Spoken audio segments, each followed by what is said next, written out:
우리 근상이가 내일 입대를 하는데 남자 청년들이 입대를 하면 첫날 훈련소에 들어가잖아요. 이 아이들은 아직 군복도 제대로 입을 줄 모르고 전투화 끈도 잘 못 매는 그러니까 군인이라고도 할 수 없는 아이들이죠. 근데 그럼에도 불구하고 이들을 군인이라고 합니다. 훈련소에 들어가면 그러니까 이들은 아직까지 그리고 아마 군 생활을 계속해도 사회에 대한 미련은 여전히 많이 있습니다. 여전히 친구들과 만나고 싶고 아침에 늦잠 자고 싶고 게임도 하고 싶고 그런 마음들이 항상 가득 들죠. 하지만 이제부터는 훈련소에 입소한 날부터는 내가 아직 군인의 정체성도 아직 없고 뭘 해야 될지도 모르지만 그럼에도 불구하고 사회에서 생활하던 것처럼 그렇게 하면 안 된다라는 생각을 스스로 하게 되죠. 왜냐하면 군대니까. 군인으로 어떻게 해야 할지는 좀 모르죠. 그래서 어색하고 불안하고 두렵죠. 하지만 이제부터 그걸 여기서 배워갈 거예요. 훈련 받으면서 차차 알아갈 거예요. 그 불안함과 두려움 때문에 다시 사회로 나가야지 이렇게 생각하지 않아요. 그런 생각들을 내 안에서 스스로 딱 제어하죠. 그래서 이 군대를 간 친구들이 훈련소 첫날부터 이제 나는 군인이 됐구나. 이제 이렇게 끝나는 게 아니란 말이에요. 군인이 되었다는 의미는 자기 정체성이 바뀌었다는 분명한 기준이 생겼다는 거예요. 앞으로 내가 뭘 해야 될지는 잘 몰라요. 아직 군인으로서 내가 뭘 생각해야 되는지 잘 몰라.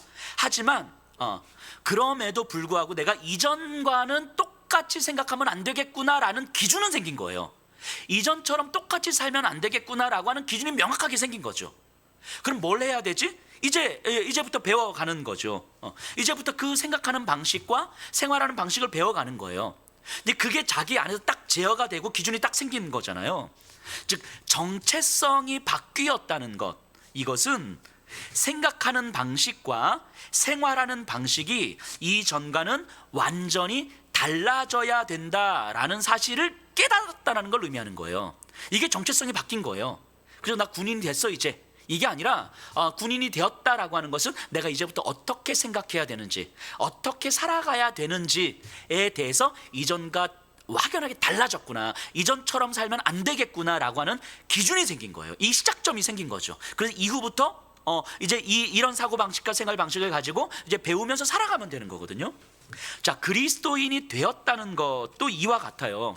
나 예수 믿고 구원 받았어요, 이렇게 생각하는 게 아니라고요. 그리스도인이 됐다는 것, 예수님을 믿기 전과 믿고 난 후에 내 정체성이 바뀌었다는 사실을 깨닫는 거예요.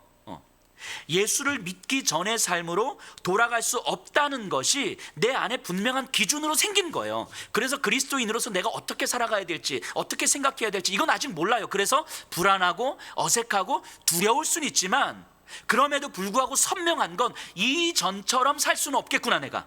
이 기준이 내 안에 딱 생긴 거라고요. 그래서 이전처럼 살고 싶은 마음도 있고 이전처럼 똑같이 생각하고 싶은 마음도 있지만 내 안에서 스스로 그걸 딱 제어하는 거죠. 이게 정체성이 바뀌었다라는 것을 의미하는 거죠.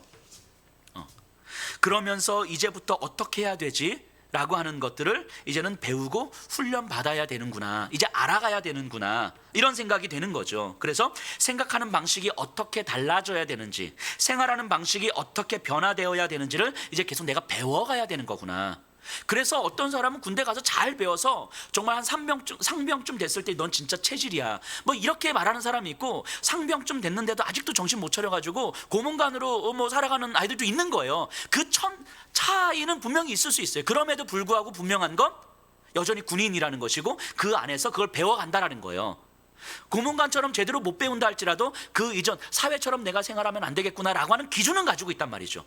그리스도인들도 똑같다는 거예요. 잘 배우고 훈련해서 그리스도인처럼 정말 예수님을 닮은 믿음의 성숙한 모습으로 잘 살아갈 수도 있고, 때로는 그렇지 못할 수도 있지만 그럼에도 불구하고 분명한 건 우리가 어떤 길을 가야 되는지, 어떤 방식으로 생각해야 되는지, 그 이전과는 어떻게 달라져야 되는지, 이 기준이 우리에겐 선명하게 생겼다라는 거죠. 내 안에서 제어할 수 있는 그 기준들이. 그러면은 우리 성도님들 스스로가 한번 돌아보셔야 돼요. 예수님을 믿고 난 후에 자신의 정체성이 어떻게 변화를 경험했는지, 이 경험이 우리에게 어떻게 있었는지, 우리의 사고방식이 어떻게 바뀌어 가고 있는지, 내 삶의 방식에 어떤 변화가 일어나고 있는지, 예수님을 믿기 전에 내가 두렵고 불안했던 것들과 예수님을 믿고 난 후에 내가 두렵고 불안했던 것들이 과연 같은 건지 다른 건지 한번 진지하게 돌아보셔야 돼요. 이런 어떤 자기 정체성의 변화에 대한 점검과 경험이 없이 그저 예수 믿고 교회 다니고 예배 열심히 드리면 된다라는 식으로 생각하는 건 그냥 종교 활동을 하는 것뿐일 수 있어요. 지난주에 제가 구원 얻는 믿음, 거듭남에 대한 이야기를 했어요. 우리에게 믿음이 있다는 것은 창조주 하나님께서 우리를 향한 그 사랑의 열매잖아요. 성자 예수 그리스도께서 십자가의 피 흘리심의 열매잖아요. 성령 하나님께서 우리 안에 내주하심의 열매잖아요. 즉 삼위일체 하나님께서 나를 향하여 일하신 그 일하심의 열매가 바로 믿음이지요. 즉 믿음이 있다는 것, 우리가 예수를 믿는다라고 하는 것은 삼위일체 하나님, 온 우주의 하나님께서, 온 세상의 처음과 마지막 되시는 그 하나님께서 나에게 집중하셔서 그 죽음의 땅, 영원한 하나님의 진노의 땅, 사단의 통치로부터 나를 건져내 주신 사건이 일어났다는 것을 내가 받아들이는 거예요. 그게 믿음이잖아요.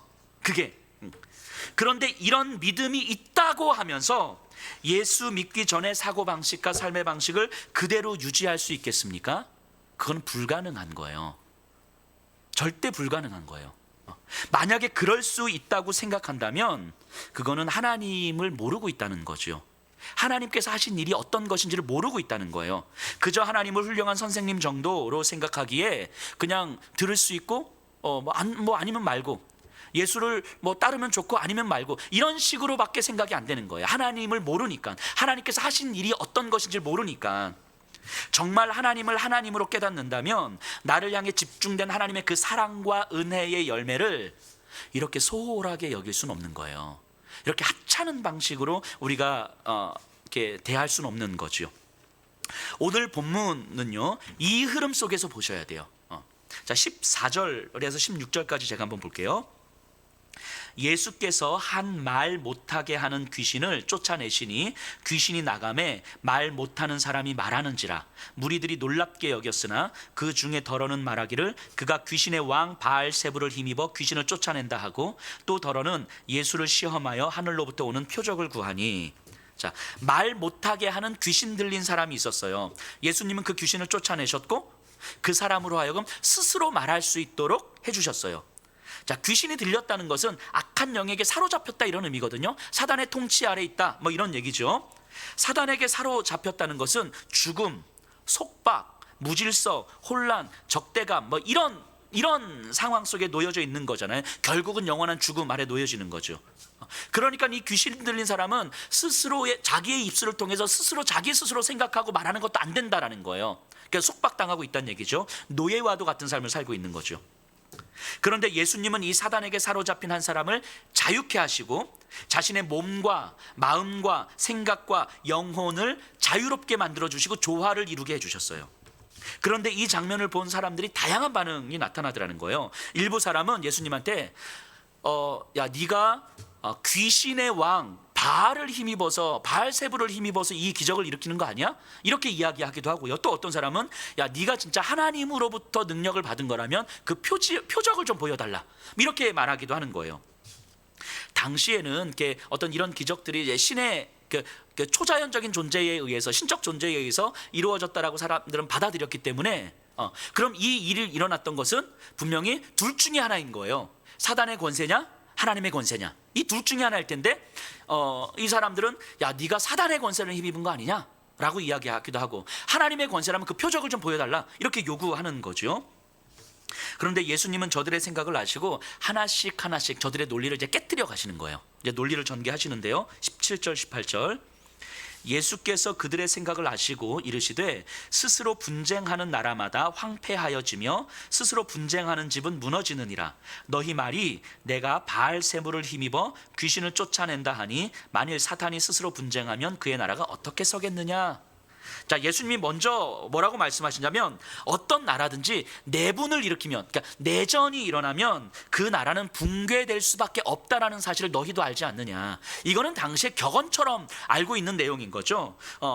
이 격언을 누구나 알고 있는 이런 격언을 이야기하면서 귀신을 쫓아낸다는 것은 사단의 통치를 쫓아낸다는 건데, 귀신이 사람을 사로잡았다는 것은 사단의 통치 아래 있다는 거고, 그럼 귀신을 쫓아낸다는 것은 사단의 통치를 쫓아낸다는 건데, 끝장낸다는 건데, 내가 만일 사탄의 능력을 힘입은 거라면 사탄이 자신의 통치를 스스로 붕괴시키는 셈 아닌가, 이 얘기 하시는 거예요.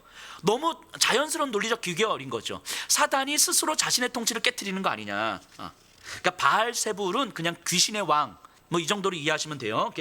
사탄을 의미하는데, 사탄을 의지해서 사탄의 세력을 쫓아내는 것이 가능하겠느냐, 사탄이 그 정도로 멍청하겠느냐, 이 얘기하는 거예요. 그러니까 예수님은 그 사람들에 대해서 지금 조소하고 있는 거죠. 누가는요, 지금 이 귀신을 쫓아내는 이 사건을 단순한 기적이라고 이야기하는 게 아니에요. 이 기적을 통해서 누가는 예수님의 사역이 갖고 있는 성격을 좀 더 본격적으로 설명하고 있거든요. 뭐냐면 사탄의 통치와 하나님의 통치를 지금 대비시키고 있는 거예요. 그 기적이 일어나서 이 사람이 해방됐다 이렇게 끝나지 않고 이 사건을 사탄의 통치와 하나님의 통치로 이어가고 있는 거예요. 근데 이 두 나라는 결코 양립할 수가 없습니다. 사탄의 통치가 동시에 하나님의 통치와 이렇게 존재할 수가 없다는 거예요. 그리고 이 둘 사이에 중립도 없어요. 이 두 나라는 반드시 부딪히면 전쟁을 일으킬 수밖에 없는 거예요. 그리고 사탄의 통치의 특징과 하나님 나라의 통치의 특징을 이제 누가는 보여주려고 하는 거죠. 자, 사탄의 통치를 생각해 보세요. 귀신이 사람들을 사로잡고 있는 모습을 상상해 보시면 돼요. 자기 중심성과 탐욕을 근거로 하기 때문에 무질서와 혼란을 가져오죠, 이 사탄의 통치는. 그래서 참된 자신을 잃어버리게 함으로 자유를 상실하게 하고 영혼의 죽음의 상태를 가져옵니다. 이게 사탄의 통치예요.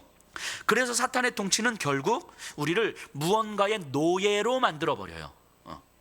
귀신 들린 사람이 자신을 잃어버리고 스스로 말도 못했던 것처럼 자신이 스스로 무언가에 조종당하고 있다는 사실도 모른 채 조종당하고 있는 거예요. 이게 사탄의 통치이지요. 에덴 동산에서 하나님의 통치 아래 있었던 인간들을 한번 생각해 보세요. 창조주와 피조물의 관계였어요. 인간의 참된 자신은 피조물로서의 정체성이었어요. 그래서 창조주로부터 공급되는 생명으로 참된 자신의 삶을 살아가는 거죠. 그런데 그 인간에게 사탄은 유혹합니다. 그런데 그 유혹이 매우 매력적인 거예요. 자신이 기준이 되는 삶, 자신이 무언가를 이룰 수 있다고 꿈꾸게 하는 삶, 그래서 하나님 없이도 충분히 살 수 있다고 믿게 한 거예요. 이게 굉장히 매력적인 삶이죠. 그로 인해서 인간은 참된 자신, 피조물로서의 자신을 잃어버리게 됩니다. 창조주를 잃어버리니 창조주로부터 공급되는 생명을 잃어버리고, 그래서 생명 없는 삶을 살게 되는 거죠. 그래서 자신의 욕망을 이제는 스스로 채워야만 하는 존재인 거예요. 하나님으로부터 공급받으면서 살았던 존재가 이제는 내 욕망을 스스로 채워야만 하는 거죠. 그러자 다른 사람들과의 관계는 사랑과 공존의 관계보다 자신의 욕망을 위한 자기 기준을 중심이 된 관계가 돼버리죠. 내 뼈 중에 뼈요 살 중에 살이라고 했던 하와가 어느 순간 나를 힘들게 만들었던 장본인이 돼버리는 거예요. 어떤 모습도 충분히 사랑스러웠던 그 하와가 벌거벗었음이 수치스럽게 느껴질 만큼 흠이 되고 약점이 되고 내가 무시해도 될 만한 어떤 일이 되고 이런 관계가 돼버리는 거죠. 아담과 하와는 그렇게 서로의 욕망을 위한 관계가 되어버렸어요. 사탄의 통치 아래에서 인간은 하나님 아래에서의 참된 자유와 생명, 사랑의 관계를 잃어버리게 된 거죠. 자, 여담이지만 이 아담과 하와 이야기가 나와서 조금 더 부연으로 이제 말씀드리는 건데, 이 가정 또한 하나님의 통치 아래 놓여져 있는 곳 아닙니까? 하나님의 나라 아닙니까? 이 결혼의 의미를 우리가 진지하게 한번 생각해 볼 필요가 있어요. 특히 결혼을 앞둔 우리 청년들, 우리 하주나, 그지? 우리 결혼을 앞둔 우리 청년들은 진지하게 한번 생각해 볼 필요가 있어요. 또 이미 결혼을 하신 분들도 각자의 가정을 믿음의 시선으로 한번 다시 보셔야 돼요. 제가 우리 청년들 결혼할 때 주례할 때 항상 이렇게 하는 이야기 중에 하나인데, 우리가 결혼을 하는 이유가 무엇입니까? 행복하기 위해서 합니까? 정말 우리가 행복해지기 위해서 결혼을 하는 거예요? 그게 천만의 말씀이죠. 우리가 결혼을 하는 이유, 아담에게 하와를 허락하신 이유가 무엇입니까? 이 아담이 하와를 통해서 하나님을 더 알아갈 수 있기 때문인 거예요. 그러니까 아담과 하와의 관계를 통해서 하나님 안에서 더 완전해지기 위해서인 거죠. 하나님 안에서 더 선한 존재로 살아가도록 하기 위함인 거죠. 그래서 아담에게 하와를 허락한 거죠. 우리가 결혼을 하는 이유는 우리의 행복을 위해서가 아니라 하나님 안에서 하나님을 더 알아가도록 하기 위함이고, 하나님 안에서 더 완전한 존재가 되도록 하기 위함이고, 하나님 안에서 더 선한 존재가 되도록 하기 위함인 거죠. 그리고 그 안에서만 비로소 사람은 진짜 가치 있는 삶을 살게 되고 그 부부 사이에 더 깊은 사랑을 경험하게 되는 거 아닙니까? 결혼을 앞둔 청년들은 스스로에게 질문해 보셔야 돼요. 내가 내 배우자를 위해서 기도할 때 내 배우자와 함께 하나님을 더 알아가려는 갈망이 있는가? 내가 어떤 배우자와 결혼을 하게 되면서 하나님 안에서 내가 조금 더 완전해지기를 소망하고 있는가? 이 소망을 함께 나눌 수 있고 열망할 수 있는 배우자를 만나고 싶은가? 아니면 그러면 좋겠지만 내 입맛에 맞는 사람을 만나고 싶은가? 진지하게 돌아보셔야 돼요. 결혼을 이미 하신 분들은 어떻습니까? 결혼한 이후로 배우자와 함께 하나님을 더 알아가고 있습니까? 하나님 안에서 더 완전해져 가고 있습니까? 우리의 가정 안에서 하나님의 통치가 어떻게 경험되고 있는지 우리는 진지하게 점검하고 돌아보셔야 돼요. 우리의 가정은 하나님께서 허락하신 우리의 가정은 하나님의 통치가 임하고 하나님의 나라를 경험할 수 있는 곳이에요. 자, 어쨌든 사단은 인간을 끊임없이 새로운 무언가의 노예로 만들어 버려요. 참된 자신을 잃어버리게 만들어요. 그래서 자기 자신이 돈이 없으면 위축될 수밖에 없게 만드는 거예요. 인정과 칭찬을 받지 않으면 자존감이 낮아지도록 만드는 거예요. 내 경험과 감정이 기준이 되도록 만들어버리는 거예요. 나라는 존재가 이런 것들에 의해서 결정되는 존재인 것처럼 받아들이는 거예요. 나라는 존재는 하나님과의 관계 속에서 하나님으로 결정되는 존재인데, 이게 피조물로서의 존재고 참된 자신인데, 그런 나를 하나님과의 관계를 끊어냄으로 말미암아 돈으로 결정되는 존재고 사람들의 인정으로 결정되는 존재고 내 감정과 경험과 지식으로 결정되는 존재라고 받아들이게 만드는 거예요. 그래서 우리는 돈이 없으면 죽을 것 같다고 생각하고 누군가가 나를 조금만 무시하면 못 견뎌요. 이런 삶이 바로 노예가 되어버린 삶이죠. 이런 삶이 참된 자신을 잃어버린 삶, 하나님과의 관계 안에서 피조물로서의 참된 자신을 잃어버린 삶. 그래서 하나님과의 관계 속에서 내가 결정되는 것이 아니라 다른 것들에 의해서 내가 결정된다고 믿고 살아가는 삶. 하지만 우리 주변을 보면 누구나 다 그렇게 살아가고 어쩔 수 없고 현실이 그렇고, 그래서 이런 삶에 그저 순응하면서 살아가는 삶. 이게 노예가 되어버린 삶이지요. 그래서 자신을 이런 시선으로 보면 다른 사람도 그런 시선으로 보게 되어 있는 거예요. 가끔씩 이게 참 말도 안 되는 이야기를 들을 때가 있어요. 이제 동네 엄마들 이렇게 이야기들을 듣다 보면 어떤 아파트에 사느냐에 따라서 친구를 해라 마라 뭐 이런 이야기를 하기도 하고요. 뭐 어떤 학교에 다니느냐, 뭐 아버지 직업이 뭐냐, 뭐 이런 것들을 가지고 이제 친구를 만들어라 안 만들어라, 뭐 동네 엄마들이 뭐 다는 아니겠죠. 뭐 저희 교회 성도님들 안 그러시겠죠. 근데 동네 엄마들이 이제 모여서 뭐 이런 얘기를 한다는 거예요. 근데 이런 이야기를 들으면 저는 참 비참하다는 생각이 듭니다. 인간이 참 비참하다, 참담하다, 이런 마음이 들어요. 그런 분들은 자기 자신을 그런 시선으로밖에 못 보는 거잖아요. 자기 자신의 가치를 어떤 아파트에 사는지, 자녀의 성적이 어떤지, 남편의 직업이 어떤지, 이런 것들로 자신의 가치를 판단하고 있는 거잖아요. 그러니까 다른 사람도 그런 시선으로 바라보는 거 아니겠습니까? 이게 얼마나 비참하고 참담한 모습입니까? 인간으로서 자기 자신을 잃어버린, 그러니까 참된 인간이기를 포기한 사람들의 모습 아니겠습니까? 그런데 우리가 그런지도 모른 채 살아가는 거예요. 무언가의 노예가 된 상태에서 살아가고 있는데 내가 무언가의 노예인지도 모른 채 살아가고 있는 거죠. 그런데 비단 이것은 개인적인 차원의 문제만은 아니죠. 사회적인 차원에서, 국가적인 차원에서, 세계적인 차원에서도 얼마든지 일어나요. 우리가 앞서도 기도했던 것처럼 지금도 진행 중인 미얀마에서 일어나고 있는 군부 쿠데타, 권력을 향한 욕망이 권력의 노예가 된 사람들에 의해서 수많은 사람들이 피를 흘리고 죽어갑니다.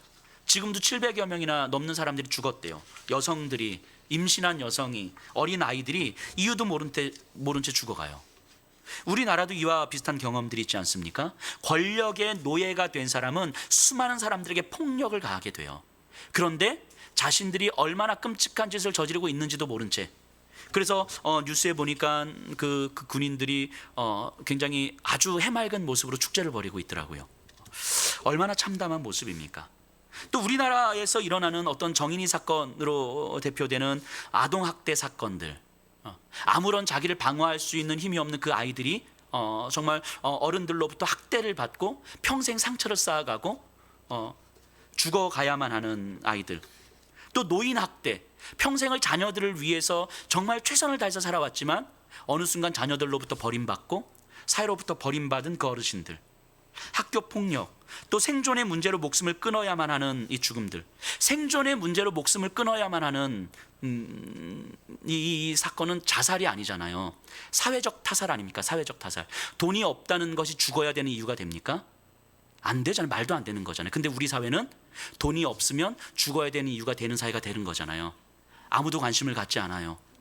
한평 남짓한 그 쪽방에서 그저 하루를 연명하면서 살아야만 하는 그런 사람들, 아무도 관심을 갖지 않고 아무도 손 내밀어 주지 않고 아무도 긍휼히 여겨주지 않습니다. 사회적 타살 아닙니까? 사회적 타살. 이런 건 자살이라고 할 수 없죠. 이루 말할 수 없는 참담한 현실이 우리가 살아가는 이 세상 곳곳에서 펼쳐져요. 근데 그것이 이제는 우리에게 너무 자연스럽게 받아들여지고 내일이 아니기 때문에 우리는 그냥 외면하면서 살아가는 거예요. 심지어 하나님을 아버지라고 고백하는 이 그리스도인들조차도 하나님이 다스리는 이 세상에서 하나님의 집에서 벌어지는 일들임에도 불구하고 우리도 관심을 갖지 않아요. 자, 목회자들은 어떻습니까? 목회자들도 똑같아요. 목회자들이 돈과 명예와 욕망의 노예가 되어버리면 성도들에게 씻을 수 없는 폭력을 가하게 되죠. 자신이 어떤 폭력을 가하고 있는지도 모른 채 폭력을 가하고 있는 거예요. 이런 게 얼마나 참담하고 비참한 모습입니까? 영혼의 생명을 잃어버리고 참된 자신을 잃어버리고 다른 사람들과의 사랑의 관계를 잃어버리고 무질서와 혼란 속에서 그저 자기 자신의 만족이 전부가 되어버린 이 시대, 이게 사단의 통치 아래 놓여진 세상의 모습 아닙니까? 하나님을 잃어버린 이 세상의 모습 아닙니까? 그 사단의 통치 아래에서 하나님을 잃어버린 세상 한가운데서 살아가는 인간들의 모습 아니에요? 한 개인에서 작은 사회, 나라, 세계에 이르기까지 사탄의 통치는 이런 식으로 나타납니다. 그런데 이런 세상에 하나님은 하나님의 통치를 시작하셨어요. 예수님의 성육신은 하나님 통치의 시작을 알리는 신호탄이었죠.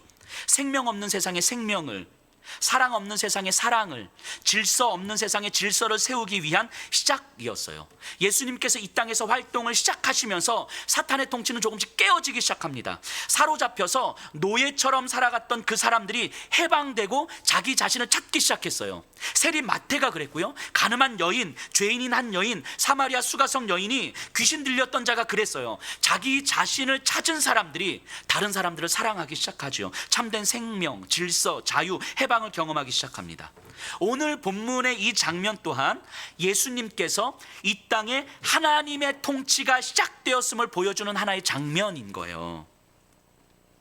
그러니까 이 사건은 단순한 기적이 아니에요. 누가는 이 사건을 통해서 하나님의 나라를 이야기하고 있는 것이고 하나님의 통치를 이야기하고 있는 거예요. 그런데도 사람들은 예수님을 보면서 뭐라고 이야기하냐면 당신이 사탄의 능력을 힘입어서 귀신을 쫓아낸 것 아니냐, 이렇게 이야기하는 거예요. 아마 이들은 종교 지도자들이었겠죠. 이들이 그렇게 이야기한 그 마음의 본질에는 뭐가 있겠습니까? 자기 기득권을 지키고 싶은 그 발악이겠죠. 자기 기득권을. 예수님께서 말씀하신 것처럼 귀신을 쫓아내고 사람을 해방시켜 주는 것은 사탄의 일을 방해하는 것인데, 그걸 내가 지금 사탄의 능력을 힘입어서 사탄의 일을 방해하고 있다는 이런 말도 안 되는 이야기를 하고 있는 것이냐? 이 멍청한 것들아? 뭐 이런 얘기를 하는 거죠. 즉 이 말을 바꿔 말하면 너희는 여전히 사탄의 권세 아래 있는 거 아니냐, 이 얘기를 하는 거죠. 너희가 여전히 사탄의 통치 아래 있는 것 아니냐. 자신의 기득권을 지키려는 마음이 판단의 기준이 되기 때문에 내 기득권을 포기하면서까지, 예수를 인정하려면 내 기득권, 종교 지도자들의 기득권을 포기해야 되는데 이 기득권을 포기하면서까지 예수를 인정할 수가 없는 거죠. 이들의 기준은 내 기득권을 지키는 거니까, 내가 중심이 되니까. 그러니까 예수님을 인정할 수 없다는 이들의 선입견이 말도 안 되는 억지 논리를 만들어내는 거예요. 그런데도 이들은 자신들이 맞다고 생각하는 거죠. 자기들이 옳다고 생각하는 거죠. 자, 이렇게 보면 사람은 진짜 합리적이지 않아요. 우리가 합리적이라고 생각하고 객관적이라고 생각하는 것이 사실은 절대 합리적이거나 객관적이지 않을 때가 참 많은 것 같아요. 자기 선입견, 자기 전제를 버리지 못하는 한 인간은 절대로 합리적일 수가 없는 거죠. 자, 여러분들 한번 생각해 보세요. 사탄이요, 이 세상에서 정말 많은 걸 할 수 있어요. 이 세상의 영광을 위해서 많은 능력을 가질 수 있어요. 그런데 사탄이 죽었다 깨어나도 할 수 없는 것이 하나가 있죠. 그게 뭡니까? 사탄은 절대 할 수 없는 것. 그게 사랑이죠. 사랑. 자신을 내어주는 사랑. 나를 버림으로 다른 사람을 살리는 그 사랑은 사탄은 절대 할 수가 없어요. 죽었다 깨어나도 못해요. 왜 그렇습니까? 사탄의 본질이 뭐예요? 자기 중심성이니까. 인간으로 하여금 자기를 중심으로 살게 하는 게 사탄의 핵심이잖아요. 자기가 기준이 되도록 하는 삶. 그래서 예수님은 자신을 버려 우리를 살려내신 사랑을 보여주신 거예요. 사탄은 할 수 없는, 예수님으로서는 가능한 그로 인해서 하나님의 통치를 선언하는 거예요. 사탄이 할 수 있는 것 수준에서 예수님도 하신 게 아니라 사탄은 절대 할 수 없는 그것을 예수님은 하신 거예요. 그리고 그 사랑을 우리에게 보여주신 거죠. 자신을 버려서 누군가를 살려내는, 생명 얻는 그 삶, 그 사랑을, 누군가에게 질서와 조화와 생명을 얻게 하는 그 사랑을 예수님은 보여주신 거죠. 예수님은 지금 사람들에게 이 말씀하고 있는 거예요. 또 이들, 당신이 사단의 능력을 힘입어서 이 이적을 일으키는 거 아니냐라는 사람들과 또 다른 부류의 사람은 이렇게 이야기를 합니다.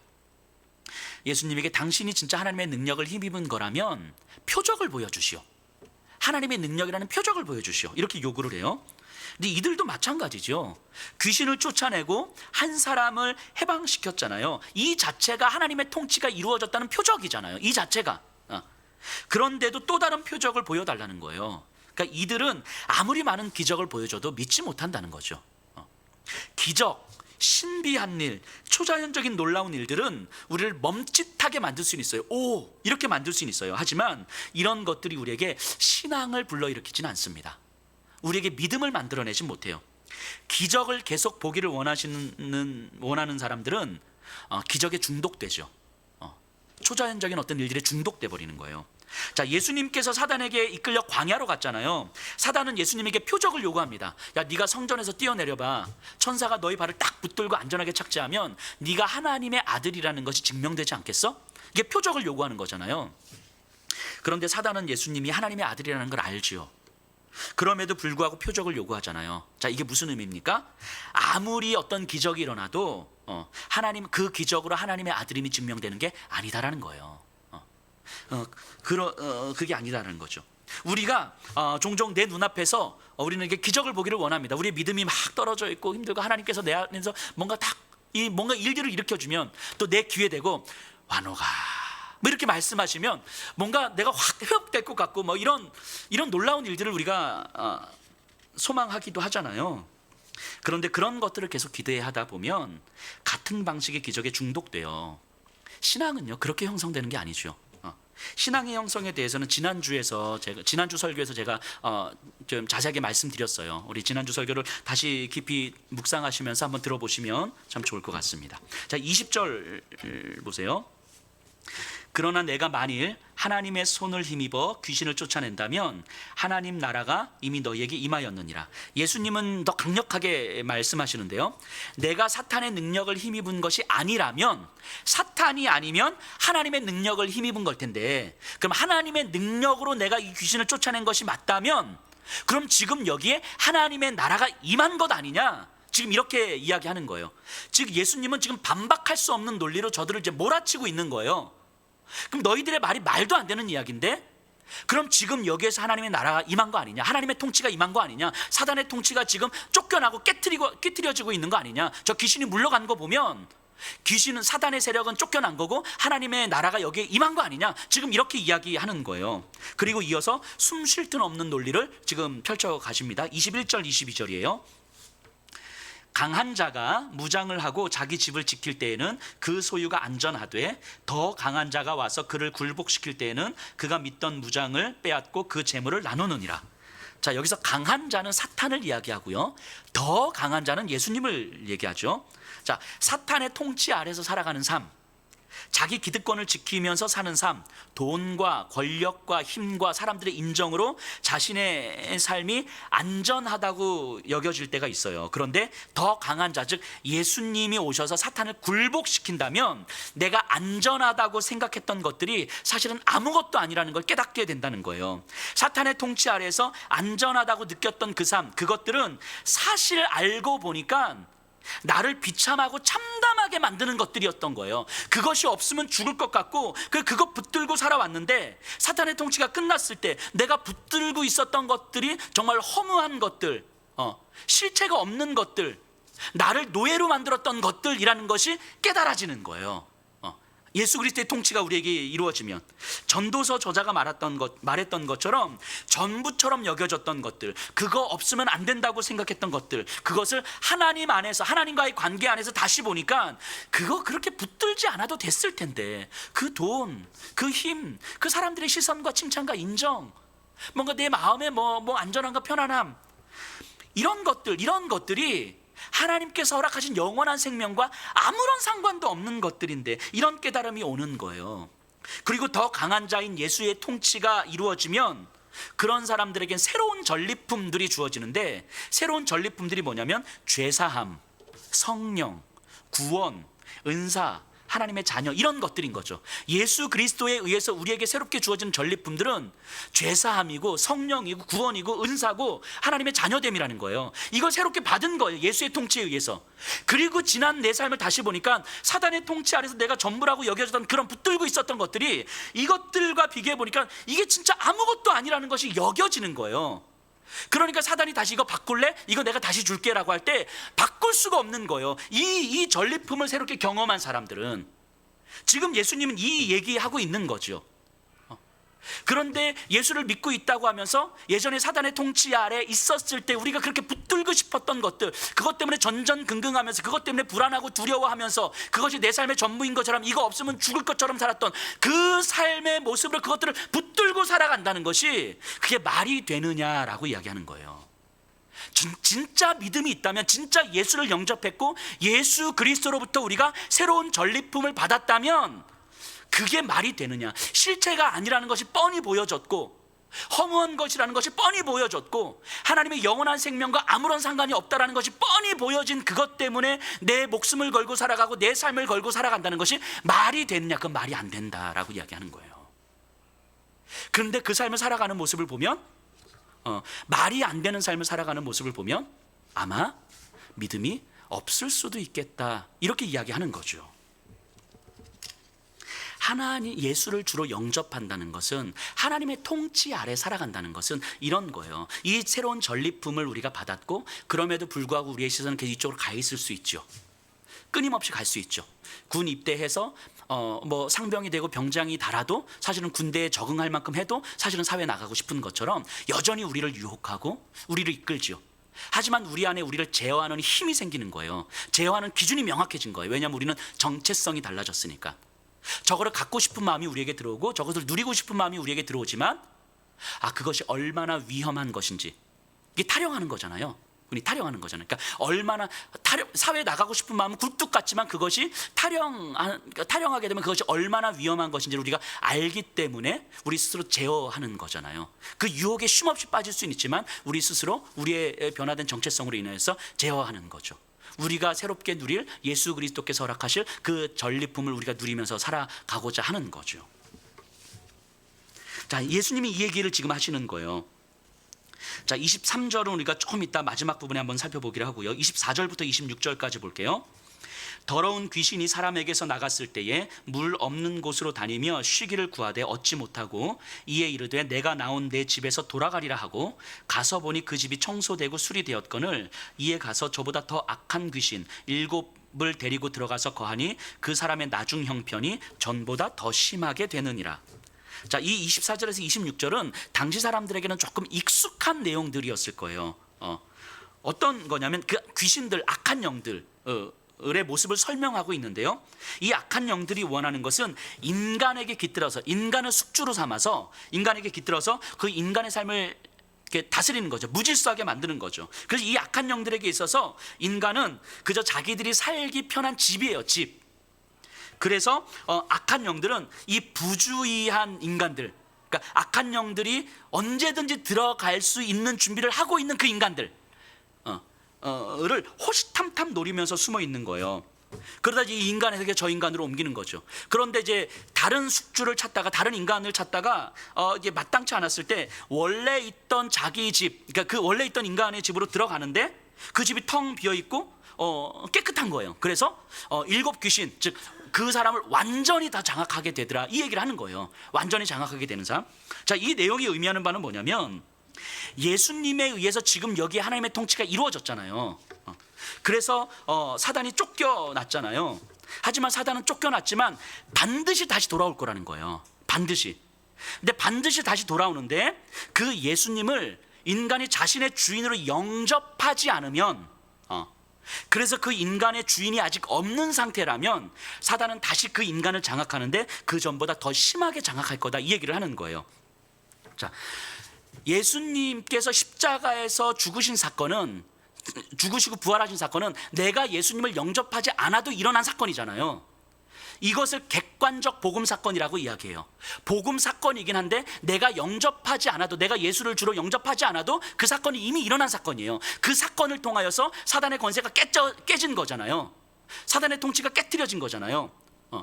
그런데 그 예수를 내가 주로 영접하지 않으면 나는 여전히 사단의 통치 아래 있는 거라고요. 사단의 권세가 쫓겨나고 깨졌지만 내 안엔 여전히 그 예수를 주인으로 영접하지 않으면 여전히 사단은 나를 장악하고 나를 호시탐탐 노리면서 나를, 사단의 통치 아래 나를 두려고 먹이를 노리는 그 사자가 이렇게 노리고 있는 것처럼 우리를 노리고 있다라는 거예요. 베드로 사도가 이야기한 것처럼 사단은 우는 사자와 같이 우리를 항상 삼키려고 기회를 노리고 있는 거죠. 하나님의 일하심은 분명히 일어났고 사단의 권세는 쫓겨났지만 그 이야기를 듣고 그 이야기를 받고 그 이야기를 우리가 알고 있지만, 그럼에도 불구하고 그 예수님을 내 안에 주인으로 영접하지 않으면, 우리가 다 알고는 있지만, 그런 일이 있었다라는 것도 알고 있고 사단의 권세가 깨졌다라는 것도 알고 있지만, 그럼에도 그 예수를, 그 일을 행하신 예수를 우리의 주인으로 영접하지 않으면, 그래서 내가 하나님의 통치 아래 있지 않으면 여지없이 우리는 사단의 통치 아래 들어갈 수밖에 없다라는 거예요. 누가는 지금 이 얘기를 누구한테 하고 있는 거냐면 성도들한테 하고 있는 거예요. 교회 성도들한테 지금 이 얘기를 하고 있는 거라고요. 사탄의 통치와 하나님의 통치, 어둠의 질서와 빛의 질서, 여기에 중립은 없어요. 누구든지 어느 한쪽에 속해 있을 수밖에 없습니다. 모든 사람 안에는 지금 이 땅에 있는 모든 그리스도인들, 교회 안에 있는 사람들 안에는 하나님의 영이든 사탄의 영이든 반드시 누군가는 거하고 있다라는 거예요. 하나님의 영과 사탄의 영이 동시에 거하지 않는다라는 거예요. 지금 이 이야기를 누가는 교인들한테 하고 있는 거라고요. 성도들한테. 자, 예수님이 이렇게 말씀하시죠. 23절이에요. 그래서 이게 결론처럼 이야기하시는데요. 나와 함께 하지 아니하는 자는 나를 반대하는 자요, 나와 함께 모으지 아니하는 자는 해치는 자니라. 자, 예수님을 영접하지 않는 자는 예수님을 반대하는 자라고 이야기하는 거예요. 예수님을 영접하지 않는 자는 사탄의 통치 아래 있는 자라고 이야기하는 거예요. 바꿔 말하면 예수님을 영접하는 자는 예수님과 함께 하나님의 통치를 이 땅 가운데 이루어갈 자라고 이야기하는 거예요. 하나님의 백성, 하나님의 형상을 따라 지음받은 존재들을 모으는 자라고 이야기하는 거죠. 자, 누가는요, 오늘 이 본문을 그 성도들한테 이야기하면서 예수님의 이적을 보여주면서 이걸 요청하는 거예요. 사람들에게 예수가 과연 누구인가 선택하라고 이야기하는 거예요. 성도들한테, 이 자리에 계신 분들한테 예수가 과연 누구입니까? 당신들한테 예수님은 누구입니까? 선택하라는 거예요. 예수가 사탄의 하수인인지 하나님의 아들인지 선택하라는 거예요. 예수가 만일 사탄의 하수인이면 우리는 예수를 무시하면 그만이에요. 하지만 예수가 하나님의 아들이라면 그를 영접하지 않는 것이 얼마나 큰 죄인지 알라는 거예요. 이걸 성도들한테 지금 이야기하고 있는 거거든요. 그러니까 성도들에게 다시 바꾸면 이런 이야기를 하고 있는 거죠. 우리들의 삶에서 월화수목 금토 일을 살아가는 우리들의 삶에서 내가 예수를 따를 마음도 없고 굳이 예수를 따라야 되나? 예수를 닮아야 되나? 예수의 말씀을 들어야 되나? 예수님께 순종해야 되나? 라는 생각을 하지 않는다는 건 예수를 사단의 하수인으로 본다는 얘기거든요. 그러니까 굳이 예수를 사단의 하수인으로 보니까 내 삶에서 예수를 무시하는 거예요. 그러니까 예수를 따를 마음도 없고 예수님을 닮을 생각도 없고 예수님의 말씀을 들을 마음도 없는 거죠. 성도들에게 지금 이 얘기를 하고 있는 거라고요. 당신들에게 예수는 과연 누구입니까? 당신들의 삶에서 예수가 무시되고 있는 것입니까? 그래서 내가 예수를 굳이 따르지 않아도 된다고 생각하고 있는 것입니까? 예수를 닮지 않아도 된다고 생각하는 것입니까? 예수를 닮지 않아도 된다고, 예수의 말씀을 듣고 순종하지 않아도 된다고 생각하고 있는 것입니까? 당신에게 예수는 사단의 하수인입니까? 질문하고 있는 거라고요, 성도들에게. 예수가 만약에 하나님의 아들이라면, 하나님의 통치를 이 땅 가운데 이루신 성취하신 하나님의 아들이라면, 그래서 그 예수를 우리가 주로 영접함으로 말미암아 죽음의 땅에서 사단의 통치 아래에서 우리를 건져내신 분이라는 걸 우리가 받아들인다면, 그 예수를 따르고 싶고 그 예수를 닮고 싶고 그 예수의 말에 순종하고 싶고, 그래서 그로 말미암아 하나님의 통치가 우리를 통하여서 예수 그리스도와 함께 이 땅에 이루어지기를 소망하고, 이렇게 되는 거 아니겠습니까? 이렇게 잘할 수도 있고 때로는 이게 잘 안 될 수도 있지만 우리의 기준이, 삶의 기준이, 존재의 기준이 명확하게 달라졌다는 사실을 우리가 깨닫고 있는 거 아닙니까? 그래서 예수를 주로 영접한 사람들은 사단의 방식에 내 삶을 내어줄 수 없다라는 사실을 깨닫는 거예요. 그게 잘 안 되더라도 그럴 수 없다라는 사실을 깨닫는 거죠. 그래서 예수 믿기 전까지 나에게 익숙했던 삶의 방식, 사고의 방식, 조금 더 근본적으로는 내 자신의 정체성이 근본적으로 변화되었다라는 사실을 깨닫는 자들이라는 거예요. 누가는 지금 이 성도들에게, 이 교회 안에서 예배드리고 있는 사람들에게 이 피토하는 심정으로 지금 이 얘기를 하고 있는 거라고요. 이 질문 던지고 있는 거예요. 당신들에게 예수는 과연 누구입니까? 당신들은 과연 지금 누구의 통치 아래 있는 것입니까? 하나님의 통치 아래 있는 것입니까? 사단의 통치 아래 있는 것입니까?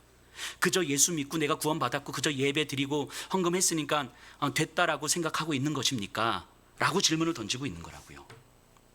정리해 보면요, 예수님은 성육신으로 사탄의 통치 한가운데 침투하셨고 사탄의 왕국 안에서 사탄을 몰아내기 시작했어요.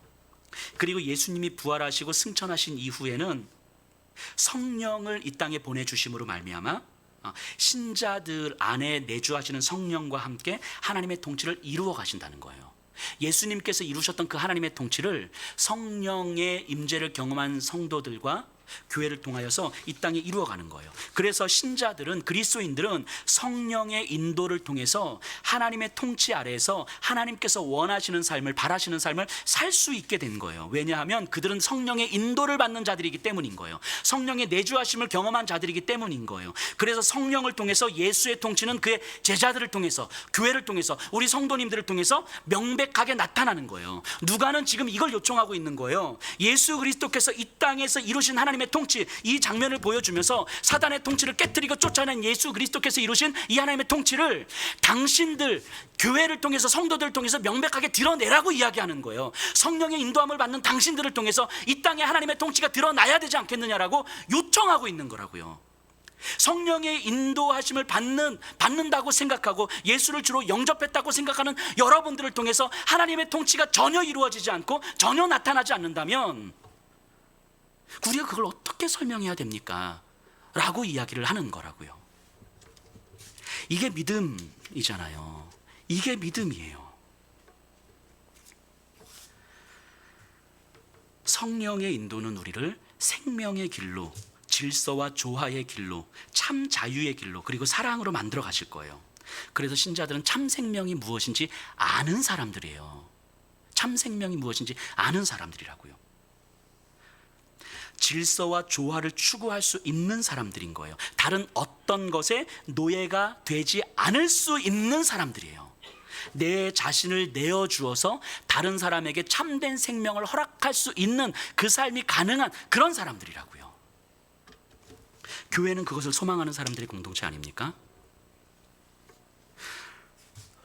혹시 자신을 내어주어 다른 사람을 살리는 사랑, 다른 사람의 생명을 살리라, 그게 이 땅에서 어떻게 가능합니까? 라고 말씀하시는 분들이 있다면 그거는 어떻게 가능한지 아닌지를 배우는 게 아니고 우리 안에 있는 믿음을 점검해 보셔야 돼요. 사단은 절대 할 수 없었던 일이었어요. 그래서 사단의 통치 아래서는 그걸 상상도 못하는 거예요. 불가능하다고 여기는 거예요. 하지만 예수 그리스도께서는 그걸 가능케 해주셨어요. 보여주셨어요. 자신의 모든 것을 내어주시면서 누군가를 살릴 수 있다는 사랑을 우리에게 보여주셨어요. 우리 경험시켜 주셨어요. 그래서 그 사랑을 경험한 우리는 나로서는 불가능하겠지만 나를 살리신 예수 그리스도의 그 사랑을 믿고 받아들이고 성령의 인도함을 받고 있기 때문에 그 사랑이 내 삶을 통해서 드러날 것을 소망할 수 있는 거죠. 나를 내어줌으로 누군가를 살릴 수 있는 그 사랑을 소망하며 갈망하며 그렇게 안 되는 내 자신을 하나님 앞에 내어주고 기도할 수 있는 거예요. 그것 때문에 간절히 매달릴 수 있는 거죠. 타인의 아픔과 타인의 슬픔과 아니면 패역한 자들을 바라보면서 내 자신을 얼마나 내어줄 수 있는지를 끊임없이 하나님 앞에 구하며 갈 수 있는 사람들이 그리스도인인 거예요. 그게 예수를 믿는 사람들이라고요. 사단의 통치 아래에 있는 사람들은 이게 상상도 안 되는 거예요. 생각도 안 되는 거라고요. 저희 집에 지금 7살 남자아이가 한 명 와 있거든요. 이렇게 저희 가정이 한 3, 4년 전부터 이렇게 돕고 있는 그 미혼모 가정이 있어요. 이렇게 엄마가 7살 아이 이 아들과 함께 사는데 이 자매는 이제 뭐 친인척도 없고 돌봐줄 사람도 없어요. 그래서 3, 4년 전부터 이렇게 돕고 있는데, 근데 이 자매가 이제 목 디스크가 파열이 돼서 파열이 돼서 병원에 이제 수술하고 이제 입원했는데 이게 생각보다 꽤 길더라고요. 이 입원 기간이. 이 아이를 돌봐줄 사람이 없잖아요. 그래서 저희가 이제 데려왔어요, 우리 집으로. 그 자매가 태어날 때까지 이제 우리 집에서 이제 케어하려고. 물론 제가 하는 건 거의 없어요. 우리 아내가 뭐 다 하죠. 아내가 하나부터 열까지 다 해요. 저는 거들 뿐인 거죠. 그런데 이제 우리 아이들이 있잖아요. 이제 비니하고 수아하고도 같이 보내는 시간이 있잖아요. 7살 아들이고, 그리고 이 아이는 형과 누나가 있어 본 적이 없잖아요. 엄마하고 얘만 이렇게 계속 살아왔으니까. 그러니까 문화도 익숙하지 않고, 그러니까 비니하고 수아 입장에서는 하나부터 열까지 다 양보해야 되는 거예요. 다. 그러니까 비니하고 수아는 서로가 이렇게 오빠 동생이지만 서로 이제 오랜 시간 지내면서 알잖아요. 티격태격하고 싸우기도 하지만 뭘 양보해야 될지, 어느 지점은 건드리면 안 될지, 뭐 이런 것들이 이제 알잖아요. 생리적으로.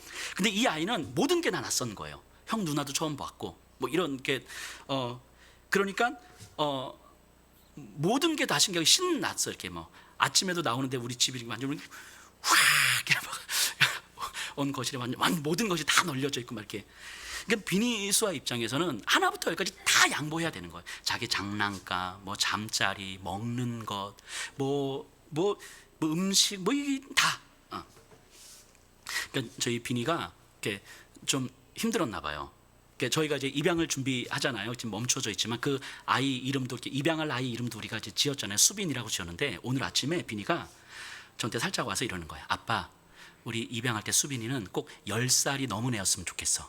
말이 안 통해. 야, 말이 안 통해. 7살 남자 비니가 뭔가 이렇게 가르쳐 주려고 해도 얘는 말이 안 통한다는 거예요. 이렇게 뭐 말도 안 먹고. 그러니까 이제 힘들었나 봐요. 그래서 아빠 10살.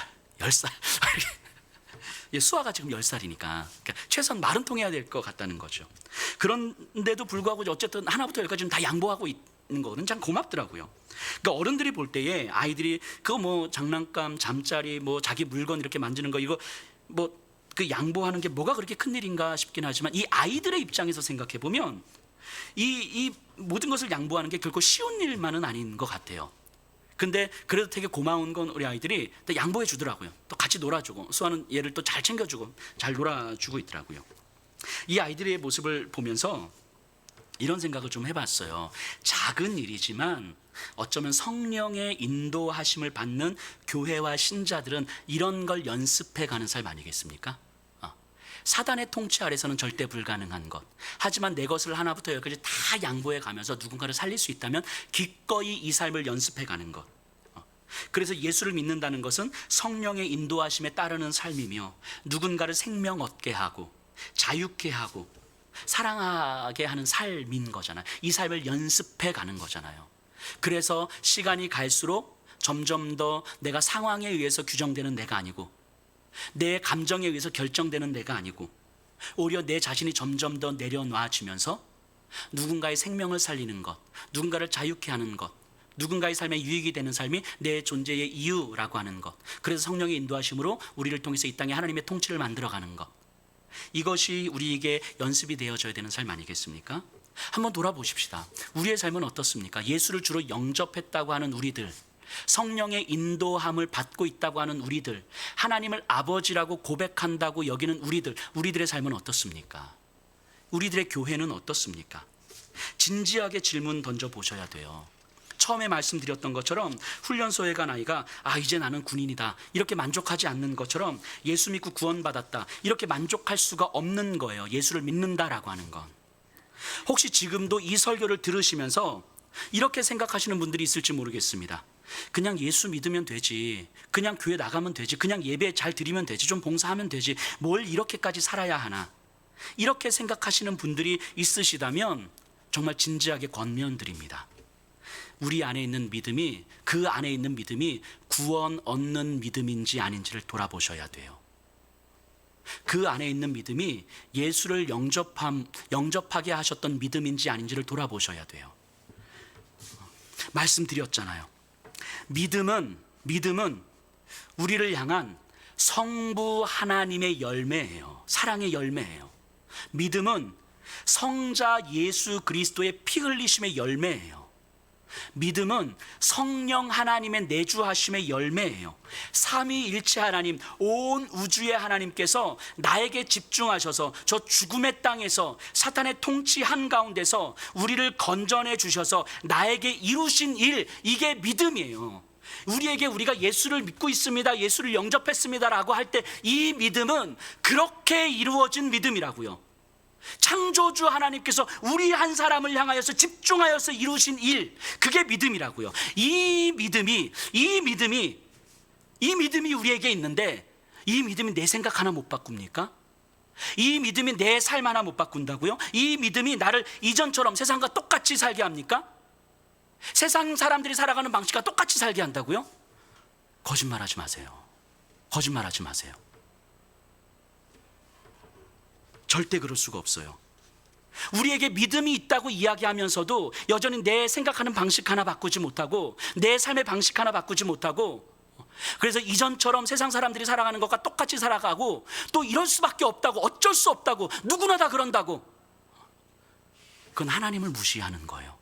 우리에게 집중하셔서 우리에게 이 믿음 허락하시기 위해서 하나님께서 어떻게 일하셨는데, 우리 하나님께서 우리에게 어떻게 일하셨는데, 그 하나님의 일하심을 깡그리 무시하는 거라고요. 그 하나님을 무시하고 소홀히 여기는 거라고요. 우리에게 있는 믿음이 그 정도도 못한다면 우리는 하나님을 하나님으로 여기는 게 아니에요. 누가는요, 여러분들에게 질문하고 또 요청하고 있는 거예요.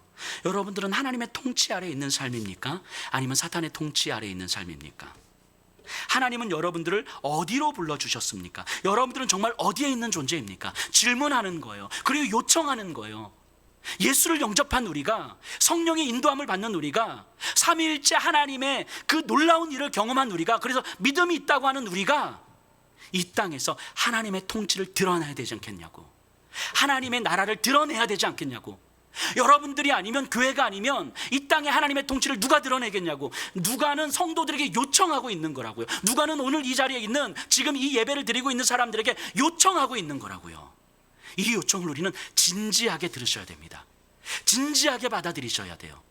그리고 우리를 돌아보셔야 됩니다. 그리고 이 질문에 대답하기 위해서 우리를 구원하신 예수 그리스도를 깊이 묵상하셔야 돼요. 처음부터 묵상하셔야 돼요. 십자가로부터 묵상하셔야 돼요. 그리고 우리가 어떻게 믿는 자가 되었는지를 다시 따져보셔야 됩니다. 우리 그렇게 이 땅 가운데 하나님의 통치를 드러내는 자들이기를 간절히 소원합니다. 우리